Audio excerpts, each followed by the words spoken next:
Boa tarde. Espero que vocês estejam bem. É um prazer estar de volta aqui. Muito tempo que eu não falava assim para as pessoas, né? Eu tinha esquecido dessa sensação, né? De esse frio na barriga, de falar para tanta gente boa, tanta gente legal. Eu vou contar aqui para vocês uma história, mas antes disso eu tenho que contar minha missão, que é deixar vocês acordados, né? Depois do almoço. Eu não comi muito por duas razões. Estou de dieta, porque a mulher mandou, e porque eu não posso também ficar aqui, né, tendo devaneios de sono. Então, eu vou contar para vocês uma história que ainda está sendo escrita. É uma história que nós começamos em 2020, mas ela já vem sendo gestada há algum tempo, e ela diz respeito a implantação do Scrum, de uma metodologia ágil, dentro de um escritório de advocacia. Um escritório de advocacia que tem consultivo, especializado, que tem contencioso de volume, e é esse case, isso que eu vou trazer para vocês. Mas não vou trazer aqui só as vitórias, não. Vou discutir um pouco com vocês, vou contar um pouco para vocês dos nossos tropeços e dos desafios que nós tivemos ao longo desse caminho. Então, como eu disse a vocês, essa história está sendo contada ainda, mas para eu contar essa história para vocês, eu preciso voltar um pouquinho no tempo.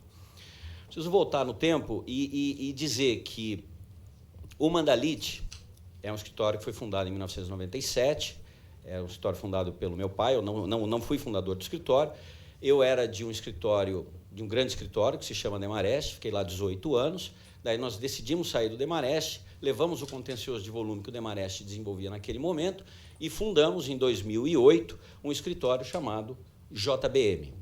O JBM, o propósito dele foi ser o primeiro, né, pelo menos assumidamente, né, o primeiro a fazer a gestão de contencioso de volume no Brasil.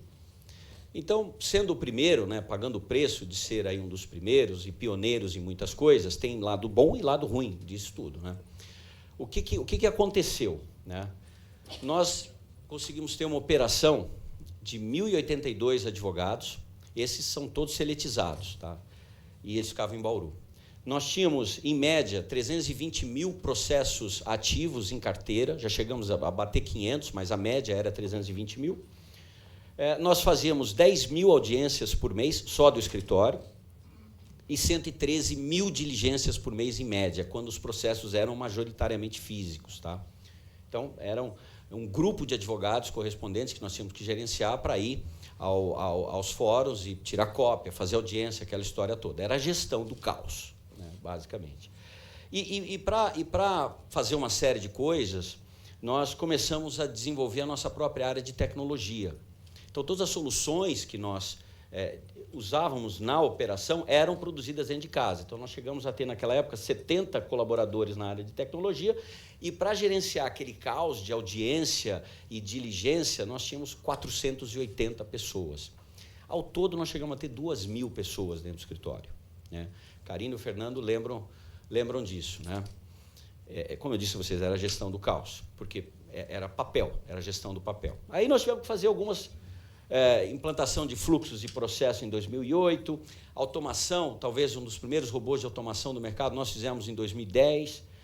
2011, criamos um document assembly que se chamava Clicador, que fazia petição automaticamente. Não tinha nada de inteligência artificial, era gestão avançada de macro mesmo, e ficou bacana e funciona até hoje, tá? Em 2012, a gente começou a investir, a botar dinheiro em inteligência artificial, dentro do escritório ainda, dentro do JBM do Mandalite. Em 2013, a gente percebeu que tinha um negócio diferente dentro do escritório, que eram essas duas áreas aqui, tecnologia e serviço. A gente fez um spin-off e criou uma empresa, que é uma empresa de serviço que emprega tecnologia para automatização de back-office jurídico e utilização de dados para decisões inteligentes, que é a Fint. Tá? Então, a gente criou a Fint com uma pegada bem de tecnologia. E a grande modificação nossa mesmo veio em 2014, quando a gente colocou os advogados, a gente mudou a forma de trabalhar dos advogados. Aqui foi uma crise, tá? Para os advogados saírem daquele modelo de células de trabalho, então célula do cliente X, célula do cliente Y, célula do cliente Z, para um formato de esteiras de trabalho, onde ao invés de focar em determinadas atividades dentro da célula, ele só focava naquela atividade. Então, a gente percebeu que as células de trabalho, nós tínhamos, tem que cuidar da inicial aqui, cuidar da liminar, obrigação de fazer auditoria, fazer encerramento, controladoria, controlar prazo. Mas se a gente criar as esteiras, ao invés de focar, e olha o que eu vou falar aqui, ao invés de focar no cliente, vamos focar na atividade. E aí criamos essas esteiras de trabalho, então os advogados foram colocados para trabalhar e fazer exclusivamente, cada um só fazia isso. E eles foram colocados literalmente em linha de trabalho, linha de produção. Isso, eu estava conversando com um colega, gerou uma economia absurda. Isso é o cálculo que a gente consegue fazer. A Karina está aqui, lembra disso. Toda a culpa é da Karina, tá? Eu só estou contando a história aqui. Mas 35% de redução na veia. E não é porque só a gente pediu para as pessoas saírem. Elas saíram, elas não queriam trabalhar nesse modelo. E aí, hoje, né, nós passamos 300 mil processos com 240 advogados. Essa foi só por conta disso? Não, mas por conta de tudo. Tecnologia e processo, tecnologia e processo. E esse momento das esteiras durou bastante tempo. Foi muito bom, dá muita eficiência, tá, mas ele gera alguns... A gente foi percebendo que, ao longo do tempo, nós fomos enfrentando, e eu vou fazer um eufemismo aqui, uns desafios, né? Quais foram os desafios que esse modelo de trabalho em esteira, em produtividade, isso eu estou falando no contencioso de volume, tá? O contencioso especializado, aquelas ações, isso era uma outra realidade. Então, eu estou aqui no contencioso de volume. Quais eram os desafios? Dependência. As pessoas não tomavam decisão. Elas dependiam do superior para tomar decisão, e assim sucessivamente, até chegar no sócio e falar, o que a gente vai fazer? Isso é cansativo, viu, gente? No volume de processo, tal, isso é cansativo. Então, comando e controle era a regra, era a premissa básica desse tipo de metodologia. Depois disso, a tecnologia, quando a gente criou a Fint, a tecnologia, ela, de alguma forma, ficou um pouco distante da operação, ela ficou um pouco distante do negócio. E isso foi um problema, não tinha como, era um problema. Isso começou a ser um problema porque os advogados antigamente trabalhavam juntos, agora ficaram separados por uma empresa, efetivamente. Liderança impositiva. Pode ser um eufemismo. Tem que fazer, vamos lá, resultado, tal, aquela cobrança e aquela imposição mesmo pelo resultado. E a gente sabe como que é, né, gente? A gente trabalha, pressão por resultado é pressão por resultado. Isso, de alguma forma, às vezes fica um pouco além da conta quando você está numa metodologia dessa. E aí, obviamente, o resultado são equipes mais desmotivadas, né? As pessoas falam, se tem alguém que resolve para mim, fica tudo, eu vou fazer aqui, vou levar, tal. Entra na zona de conforto.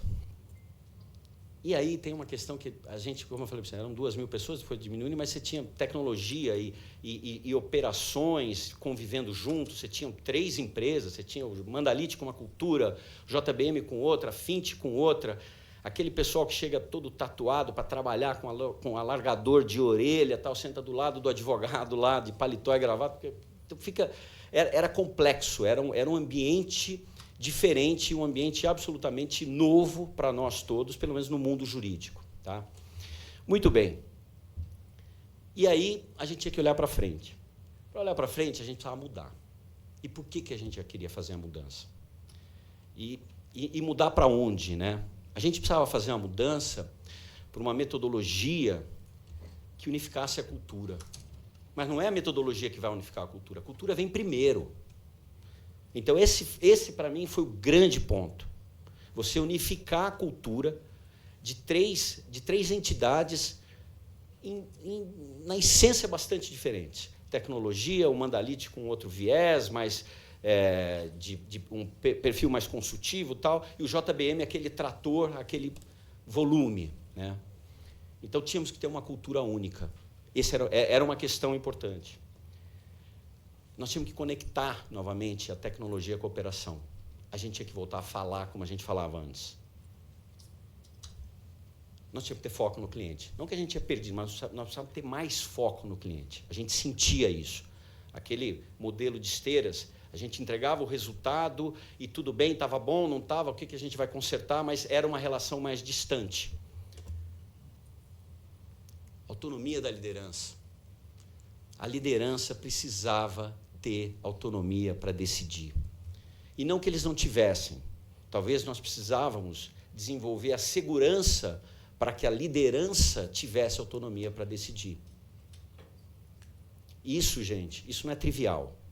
Isso é fácil falar aqui, mas fazer na prática é complicado. Com muita gente ainda fica mais complicado ainda. Ligado a isso, empoderar as pessoas da linha de frente. As pessoas, aquelas que estavam ali na linha de frente, fazendo aquela atividade repetitiva, como eu falei, elas tinham um problema da imposição e, de alguma forma, estavam na zona de conforto. Falaram, se der certo, deu. Se não deu, tudo bem também, vamos fazer. E a gente está aqui, estamos fazendo o nosso trabalho. Mas não, eles precisavam ser mais participativos. A gente sabia que se a gente conseguisse empoderar as pessoas, isso daria um resultado tremendo na operação. Então, a gente estava buscando algo que nos ajudasse a juntar tudo isso. E, por fim, gerar visibilidade. Eu recebia relatório? Eu recebia relatório. Eu falava, mas isso quer dizer o quê, esse número aqui? Comparado, precisa melhorar. Mas como é que eu sabia o que precisava melhorar? Não, eu imaginava que o diretor soubesse, que o gerente soubesse, o coordenador, mas eu não sabia. Então, como é que os sócios poderiam ter visibilidade de uma operação tão grande assim? É difícil, gente. É difícil. Uma coisa é falar, olha, todo mundo gosta de contar um monte de vantagens, né? Mas no dia a dia é duro, cara. Ali, um dia depois do outro, é difícil. Então, eu precisava ter essa visibilidade. E aí, em 2018, eu comecei a estudar alguns métodos e falei, acho que é o Scrum que vai nos ajudar. Estava falando com meu amigo Urbano, né? Ele também gosta muito de administração. E aí, Urbano, eu comecei a estudar isso e eu achei que esse método, e aí discutir com os meus pares, com toda a diretoria, isso poderia nos ajudar. Mas o que é o Scrum? Scrum é um negócio que vem da metodologia ágil. Tá? Metodologia ágil, o que é isso? Bom, 17 desenvolvedores lá nos Estados Unidos foram para as montanhas em Utah para tomar vinho, falar de software, desenvolvimento de software, e se divertir, e lançaram um manifesto ágil em 2001, com 12 princípios. O Scrum é decorrência desses princípios, é uma forma, é uma espécie, é um framework do modelo ágil. Bom, o que é Scrum, Renato? Scrum é aquela jogada do rugby, onde todo mundo se agarra assim e vai andando para o lado de lá. É isso que é o Scrum, vem daí. Mas o que é isso? É uma metodologia, é o 353. Que 353? São 3 papéis. Você tem o PO,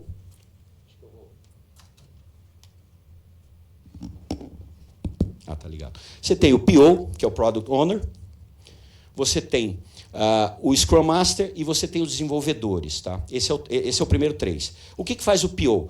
O PO, ele cuida do backlog, é tudo que precisa ser feito. Eu estou falando de forma simples aqui, até porque não tenho autoridade para falar de Scrum para vocês. Tá? Então, eu estou aqui dando uma enganada. Ele cuida do Sprint Backlog.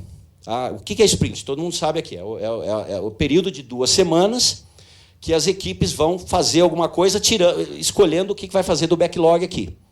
Então, tirou daqui, veio para cá, é isso que eles vão fazer durante 2 semanas. E aí o PO cuida do que sair, cuida do resultado, cuida da entrega, cuida do produto. Enquanto isso, o Scrum Master, então esse cara aqui, ele é estratégia e o Scrum Master é processo. O que o Scrum Master faz? Ele fica olhando as reuniões, fica tendo certeza que... Aí vem o 5, né? Tem a planning, que nós vamos discutir o que nós vamos fazer. Tem a retrospectiva, que a gente vai ver o que deu certo e o que deu errado. E tem a review para ver se aquilo que foi entregue está conforme aquilo que foi planejado. E você faz isso na deles. Então, você tem o 353, né? E a própria sprint. Então, são 3 papéis, 3 entregáveis, 5 eventos. E tudo isso é uma cadência. A cada 15 dias, esse fluxo começa e ele recomeça e assim vai, todo mundo vai fazendo isso dentro do time. Respondendo o quê? Observando valores. Foco, abertura. Isso é sério, viu, gente? Isso é sério. Porque a hora que você põe... Os advogados, no começo, ficam, isso não vai dar certo, não vai dar certo. Não, mas tem que dar certo. Quando começa aqui... E isso a gente ganha muito da tecnologia, eles levam muito a sério isso. Quando a gente fala de coragem, é coragem para falar. Falar que está errado, falar que não está bom, falar que não está legal assim. É isso que o nosso pessoal de frente precisava, ter essa abertura para falar. Então, eles precisam ter um ambiente seguro para falar.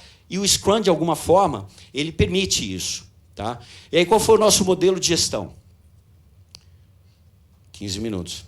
Eu estou um pouco atrasado, então... Como é que era antes? Tá? 3 níveis aqui. Organograma. Organograma, comando e controle. Tá? Diretorias, gerências, coordenações e as esteiras, famosas esteiras. Deu muito resultado, mas a gente precisava mudar. Como é que a gente começou mudando? A gente pegou as esteiras, criamos, nessa estrutura adaptativa nossa, a gente começou a transformar cada esteira num squad. Mas o que é esse pontinho aqui? Esse daqui é o PO, esse daqui é o Scrum Master. Cada esteira virou um produto. Cadastro, controladoria, obrigações, cada uma delas virou um produto, virou um time, desculpa, e virou um produto também. E cada uma delas tem esse time aqui. Mas como é que a gente junta esse pessoal? Lembra que eu falei para vocês? Precisava ter integração, as pessoas precisam saber o que estava acontecendo, tecnologia junto com operações. A gente criou um negócio chamado Scrum of Scrum. É aqui que o PO de cada esteira se encontra, cada uma dos POs se encontra aqui. Cada um dos POs se encontra aqui, no amarelinho, e aqui o Scrum Master. Então, aqui fica estratégia e aqui fica processo. Aqui se discute processo, aqui se discute estratégia de cada um dos produtos. Tá?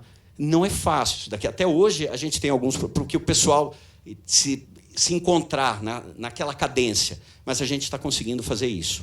Os advogados viram que dá certo. Porque o advogado fala, esse negócio não vai dar certo. Começa a dar certo e fala, aí a coisa começa a funcionar. Então, o que acontece? E aí, a diretoria, nós não dividimos em 2, nós temos uma só, que cuida de processo e cuida de estratégia. A diretoria faz dele? Faz. Faz retro? Faz. Faz review? Faz tudo. Faz tudo. Porque se não fizer, gente, não vai dar certo. Se não der o exemplo, se não vier de cima, esquece. Essa é uma lição aprendida. Quer mudar alguma coisa? Comece você a fazer. Se você falar, vamos tombar o Scrum, vamos tombando aí que eu vou fazendo tudo. Esquece, vai perder tempo e dinheiro. Mas se crescer, o que acontece? Você vai escalando. A estrutura é altamente escalável. Você vai escalando e ótimo. Tudo bem, mas como é que a gente faz isso? Como é que a gente põe estratégia para funcionar? Aí tem uma outra sigla aqui que chama OKR. Aí a gente implantou o OKR. Como é que é o OKR? Lá em cima, né, no high level, a gente define o que a gente espera do portfólio, o que a gente quer, como nós vamos medir isso e qual é o resultado esperado. E isso cai para baixo, vai para toda a organização. Então, aqui no nível tático, esses times aqui, eles vão definir qual é o objetivo para aquele produto ou para aquele conjunto de produtos e como nós vamos medir se a gente atingiu os objetivos. E aí o pessoal aqui da linha, o que eles fazem? Eles ficam olhando? Não, eles vão trabalhar com as iniciativas. Quem vai dar as iniciativas é esse pessoal aqui. Essa é uma das belezas, porque eles se empoderam, eles começam a participar do resultado. Eles começam a ver que, primeiro, eles são ouvidos, e quando eles são ouvidos, eles sempre são ouvidos, mas nem todo mundo tem boas ideias, né? Mas quando as ideias deles são colocadas em prática e funcionam, cara, isso é uma contaminação positiva absurda. É absurdo quando as pessoas veem que ela nunca foi ouvida, começa a ser ouvida, está dando certo. E as iniciativas são eles que definem. Tá? Então, trazer um case rápido aqui para vocês de um banco que a gente tinha, que nós fizemos. Tá? Esse é legal porque envolve vários produtos aqui, vários times. Eu tenho que tomar cuidado para não falar esteira, tá? Mas são vários times. Objetivo. O que a gente definiu? Maior representatividade do escritório dentro do cliente com aumento de resultados. Atingimento dos indicadores do cliente. Então, a gente foi lá e falou, quais são os indicadores? Primeiro, custo médio é um indicador. O que nós temos que fazer? Bater a meta trimestral e a mensal. O OKR é trimestral, tá? A cada trimestre, a gente define novos OKRs. Então, o time se reúne para definir novos OKRs a cada trimestre. E aí, o terceiro, que é encerramento. E, normalmente, a gente quer colocar o mais objetivo possível. Tem que ter número para ficar bacana, para poder medir. Né? Aí o que a gente fez? Time de tutela. Tutela precisava de painel... O cara que está fazendo a tutela, está fazendo petição, ele precisa saber se aquilo que ele está fazendo está dando certo e tem que saber rápido. Não adianta depois de 6 meses, no final do ano, ganhamos ou perdemos. Não, tem que saber na hora. Então, criamos indicadores para a tutela. Memoriais, apresentação de memoriais e revisitação de fluxo que empata as demais áreas. Eles revisitaram todo o fluxo da tutela, juntamente com as outras áreas, principalmente a área do cliente. Time de acordo. começaram a trazer gente nova. O pessoal estava muito acomodado, então trouxeram gente nova para aprender com os multicanalidade. Era só no telefone, virou SMS, WhatsApp, enfim. Colocamos isso para melhorar o nível de acordo. Claro que ajustamos as metas de bonificação, o pessoal começou a ganhar mais e também produzir mais. Campanhas de acordo com a presença do cliente. Aqui é outra beleza do Scrum. A gente trouxe o cliente para dentro das nossas sprints. Então, o cliente começa a falar, mas você está levando o cliente para a cozinha? Sim, nós estamos levando o cliente para a cozinha. E não tem nada de errado, porque o cliente precisa saber também que, às vezes, ele faz coisas lá que não estão dando certo. E ele sabe na hora. A comunicação é muito rápida. Então, não pode ter... E o cliente, hoje, ele escolhe onde ele quer participar. Se ele quer participar do time ou se ele quer participar do Scrum of Scrum. Ele escolhe. Às vezes, ele é chamado. Nós estamos com um problema aqui, nós estamos com um impedimento aí na sua... Que o documento que está vindo dessa forma, ele participa direto. Ou da review ou da própria retro. Então, o cliente está dentro de casa. O cliente sabe a dor. Às vezes, você fala, será que eu vou falar? Não, ali é abertura total, coragem para falar. E às vezes o cliente fala, vocês estão fazendo tudo errado. Beleza, vamos acertar. Essa é uma grande beleza do Scrum. Essa que eu sou o maior fã. Tá? Aí, no time de encerramento, implantação de controle de prazo estipulado para o cliente começou a falar, eu quero que encerre em tantos dias. A gente começou a fazer. Gestão à vista das metas e atingimento. Fazia, já sabia o que estava acontecendo. Não adianta esperar 30 dias, 10 dias. Tem que saber na hora, tem que saber no dia seguinte. Higienização da base. É simples, isso mas estava dando problema. E o cliente detectou, falou, vocês estão com a base errada. Ou eu passei a base errada para vocês, alguma coisa errada. Então, pega na hora, gente. Isso é fundamental. E tratamento total das agendas. Aí é falar para o cliente, você está mandando muita coisa, mas tudo que você está mandando não está servindo para nada. Fala, por quê? Por causa disso. Então, o que acha? Muda na hora, muda rápido. É aquela história, errou rápido, conserta rápido. Mas se perder um prazo, claro, aqui todo mundo trabalha, né? Mas você entra numa rotina que é muito bacana. Essa é outra beleza do Scrum, são essas cadências, e as pessoas gostam disso. Eu não sei hoje como eu fazia gestão, acho que eu não fazia, sem o Scrum, de verdade. Para mim foi revelador esse modelo. E o time de alvará? Aqui é caos, né? Isso daqui é alvará. Quer dizer, o cliente sabia que o depósito dele tinha sido liberado e a gente não sabia, porque o juiz não fazia a publicação do despacho que ele autorizou a parte a levantar. E aí o cliente fala, não, você levantaram o dinheiro, mas eu não sabia, não foi publicado. Então, a gente implantou um sistema de monitoramento com o cliente para que isso parasse de acontecer. E quais foram os resultados? Isso é verdade, tá? Aqui. A conversão. Nós subimos de 77%, estamos em 119%. Custo médio do processo. Carteira A. O custo máximo é esse daqui e o custo que a gente atingiu foi esse daqui. Aqui está bem próximo. Os resultados aparecem. E precisa medir rápido. Porque não adianta achar que no final do ano vamos ver se está dando certo. Não dá. É de um dia para o outro. Encerramento. Deixa eu tomar um tombo aqui e virar, né, meme depois. Né? Aqui é por age no processo. Né? Aqui do mais novo para o mais velho. Encerramento. A gente ainda não conseguiu, nesses dois últimos mercados aqui, ainda o que a gente precisava fazer, mas a gente vai conseguir. Então, vejam o aging dos processos do ponto de vista de encerramento, encerrar o mais rápido possível. E faturamento sobe também. Claro, você começa a bater meta, o cliente gosta do que você está fazendo, está participando, está vendo, está se sentindo envolvido.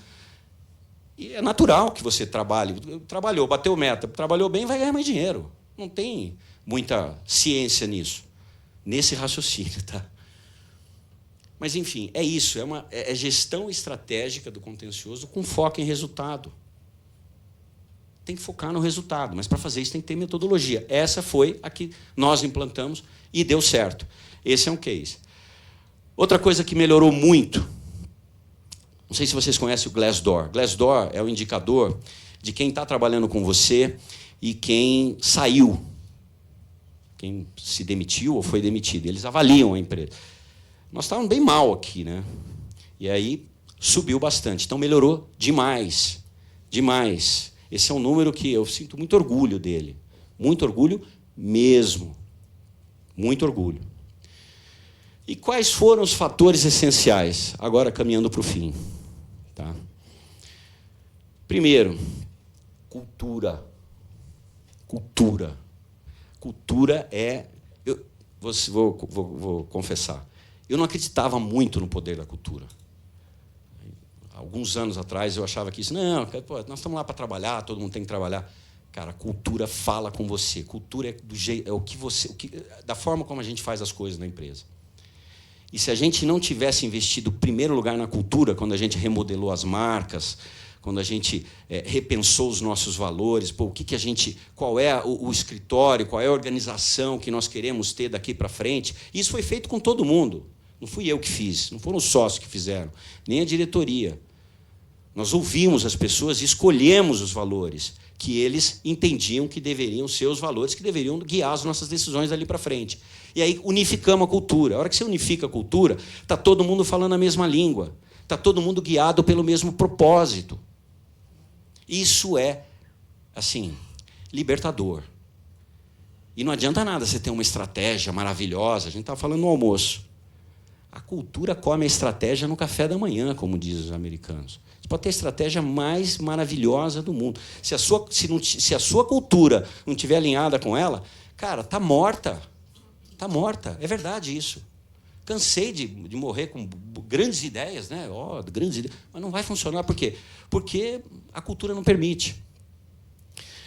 Lançamos o programa Transforma, depois das marcas feitas, e fizemos treinamento com todo mundo.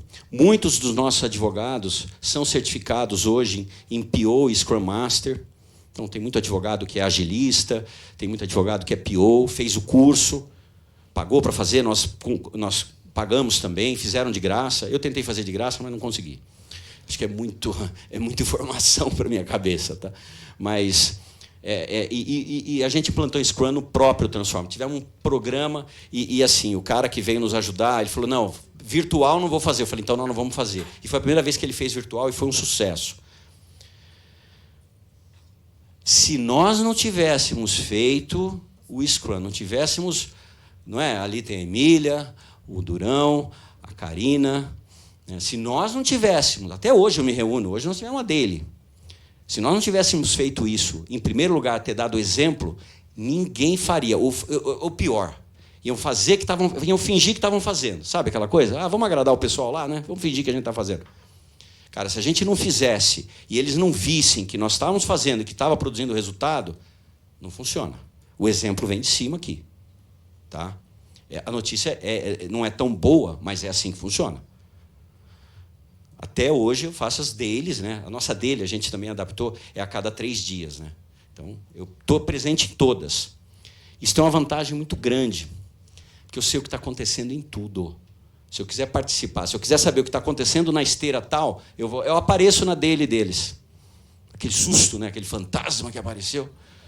E eu sei o que está acontecendo. Não é mais através de relatório. É através de sentir. Eu ouço o que eles estão falando. Qual é o problema aqui?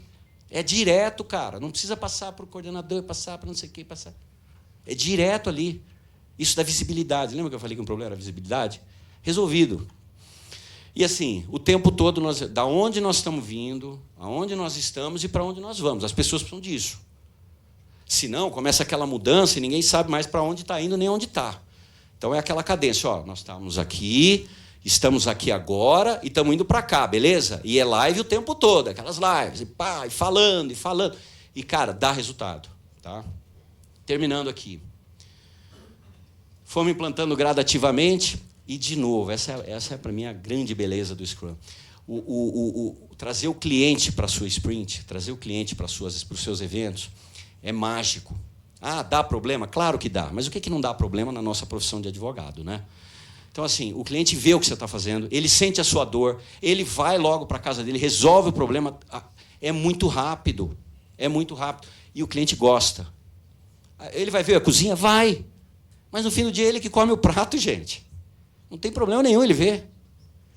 E aí você vai melhorando. E as pessoas vão se sentindo empoderadas, porque estão falando diretamente com o cliente, estão vendo aquilo acontecer. Isso é legal. Experimentar muito. A gente tem medo de perder prazo, mas é o risco que a gente tem que correr. Quer mudar? Mudar sem risco não tem. Não conheço. Então, é testar, aprender, história do MVP o tempo todo. Pelo menos você tem uma forma estruturada de testar. O duro é testar por testar. Aqui não, aqui você tem uma forma estruturada. Você tem Lean, você tem Design Thinking, depende do modelo que você usa. E os agilistas são bons. Eles, não, vamos fazer uma Lean Inception aqui. Aí você começa a aprender. Eu aprendi o que era Lean Inception uns 3 anos atrás. E é muito legal. Estou terminando já. Encontrar agentes de mudança. Quais são os times que estão dando certo? Puta, os times estão dando certo? Está dando certo? Levanta esse cara, mostra para todo mundo, prestigia as pessoas, encontre aqueles caras que são os embaixadores da sua cultura, que são os embaixadores da estratégia. Dá visibilidade para essas pessoas, que essas pessoas vão convencer as outras. Funciona. Funciona. Tá? E, por fim, é o time de referência. As pessoas têm que se motivar através dele. Tá, então, eu passei um pouquinho do meu tempo aqui, eu acabei me empolgando um pouco, eu peço desculpas por isso, mas, de novo, foi um prazer. O tempo deu agora, hein? Mas dizer a vocês que prazer grande estar de volta aqui nesses eventos, agradecer muito o pessoal do evento, e é isso, gente. Deu certo, deu muito trabalho, muita coisa errada também a gente consertou, mas funciona. Tá aqui um sujeito, tenho 30 anos de profissão só, e eu sei que parece que eu só tenho 30, mas é só de profissão. E funciona, tá? Funciona assim. Muito obrigado pelo tempo de vocês, foi um prazer.